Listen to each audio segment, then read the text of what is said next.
అయితే ఈ వారం మీకు కాస్త గ్రహస్థితి అనుకూలంగానే ఉన్న కారణం చేత ఈ వారాన్ని మీరు చాలా జాగ్రత్తగా కాలాన్ని సద్వినియోగపరుచుకున్నట్లయితే చాలా బాగుంటుంది.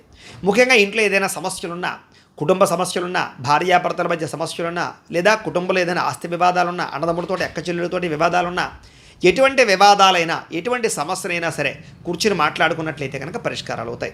అలాగే ప్రేమ, అనురాగ, ఆప్యాయతలు పెరుగుతాయి, అనుబంధ బాంధవ్యాలు పెరుగుతాయి, కావలసిన వాళ్ళతో సంతోషంగా కాలం గడుపుతారు, రిలేషన్షిప్స్ చాలా బలపడతాయని చెప్పొచ్చు. అలాగే ఇతర దేశాల్లో ఉండే భారతీయులందరికీ కూడా ఆర్థిక వృద్ధి కనపడుతోంది. స్థాన మార్పులు కానీ, స్థాన చలనాలు కానీ, ఉద్యోగ మార్పులు కానీ, ప్రాంతాలు మారడం కానీ, గృహాలు మారడం కానీ, అద్దిల్లులు మారడం కానీ, ఇలాంటివన్నీ కూడా మార్పులు చేర్పులు అనుకూలతలు బాగా కనపడుతున్నాయి.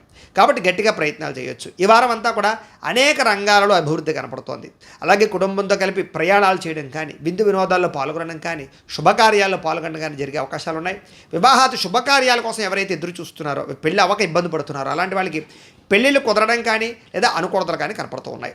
సంతానానికి సంబంధించి ప్రయత్నాలు చేసినా, సంతానానికి సంబంధించినటువంటి సమస్యలు పరిష్కరించుకోవడానికి ప్రయత్నం చేసినా, లేదా పిల్లలు పుట్టని వాళ్ళకి పిల్లలు పుట్టడానికి ఏదైనా ప్రయత్నాలు చేసినా అనుకూలించే వాతావరణం కనపడుతోంది. ఏది ఏమైనా జాతకంలో బలాలు ఉన్నాయి లేదా అనేది కూడా ముఖ్యం. కాబట్టి జాతక పరిశీలన చేయించుకుని ఎదరికి వెళ్తే బాగుంటుంది వాటికి. అలాగే ప్రేమికుల మధ్య ఏదైనా అనుమానాలు కానీ గొడవలు కానీ ఉన్నట్లయితే కనుక అవి చాలా శాతం తగ్గుతాయి.